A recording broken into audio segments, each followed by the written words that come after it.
દ્વારકામાં આસામના 7 યાત્રિકોને ફૂડ પોઈઝનિંગની અસર થઈ છે। દ્વારકાથી આ સમાચાર મળી રહ્યા છે।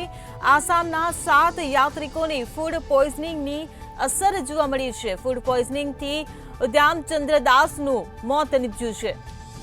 દ્વારકાથી આ સમાચાર મળી રહ્યા છે। 6 જેટલા દર્દીઓને જામનગર ખાતે રિફર કરવામાં આવ્યા છે।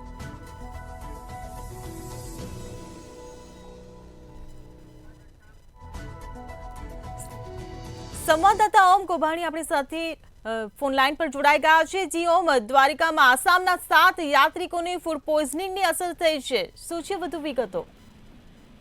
જે આ બનાવ છે એ કાલ રાતનો મોડી જે 3-4 વાગ્યાનો હોઈ શકે।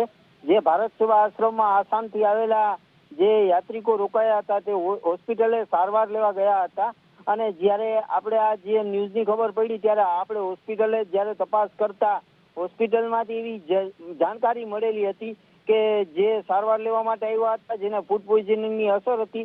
7 યાત્રિકો ત્યાં સારવાર લેવા ગયા હતા, એમાંથી એક યાત્રિકનું મોત થયું હતું અને 6 યાત્રિકોને જામનગર સિવિલ હોસ્પિટલ ખાતે દ્વારકા સિવિલ હોસ્પિટલથી રિફર કરવામાં આવ્યા હતા અને આની જે તપાસ છે એ પોલીસ દ્વારા પણ ચાલુ હતી અને ખાસ જે હોસ્પિટલનો સ્ટાફ છે 6 યાત્રિકોને રિફર કરી અને જામનગર મોકલેલ છે। આવી વિગત મંતવ્ય ન્યૂઝને મળેલ છે।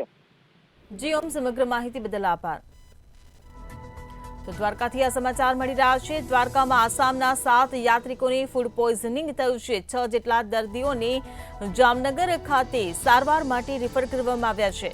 તો ફૂડ પોઈઝનિંગથી ઉદ્યામચંદ્ર દાસનું મોત પણ નીપજ્યું છે। તો દ્વારકાથી આ સમાચાર મળી રહ્યા છે। આસામના 7 યાત્રિકોને ફૂડ પોઈઝનિંગ થયું છે।